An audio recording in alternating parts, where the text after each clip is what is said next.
আজকের টপিক হচ্ছে ইঞ্জিন নিয়ে। ইঞ্জিনে তেমন কোনো ঘাবড়ানোর দরকার নেই। এক জামাতরে আপনাকে জিজ্ঞেস করবে শুধু চারটা জিনিস ইঞ্জিনের মধ্যে। চারটা জিনিস কি দেখুন, একটা দুইটা তিনটা চারটা, চারটা জিনিস কি? চারটা হচ্ছে লিকুইড, ইঞ্জিনের মধ্যে লিকুইড হচ্ছে চারটার মধ্যে দুটো হচ্ছে aqua, দুটো হচ্ছে olio.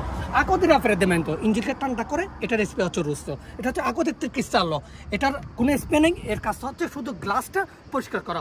olio di motore, যেটার কাজ হচ্ছে ইঞ্জিনকে লুব্রিফিকান্ট করে, এটা যখন olio যখন শেষ হয়ে যাবে স্প্রে গুলো উঠবে রেড, তখন আপনি আধুনিক করবেন। আর একটা হচ্ছে olio di ফ্রেনু, এর কাজ হচ্ছে আপনার ব্রেক সিস্টেমটাকে সচল রাখা।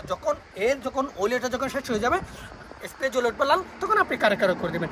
মোটমাট ইঞ্জিনের বিষয় হচ্ছে চারটা। এই চারটা জিনিস বাদে এক জামাতরা আর কোনো কিছু জিজ্ঞেস করবে না, এটা হচ্ছে 99% শিওর।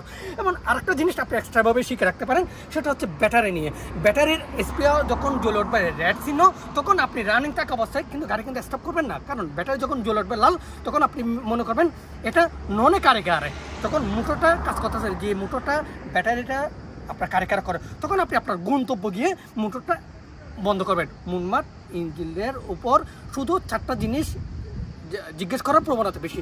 শুধু হচ্ছে লিকুইড হচ্ছে চার প্রকার, দুই প্রকার olio, দুই প্রকার aqua, তিন প্রকার লিকুইডের মধ্যে স্প্রে আছে, এক প্রকার লিকুইডের মধ্যে স্প্রে নেই। কোন লিকুইডের মধ্যে স্প্রে নেই?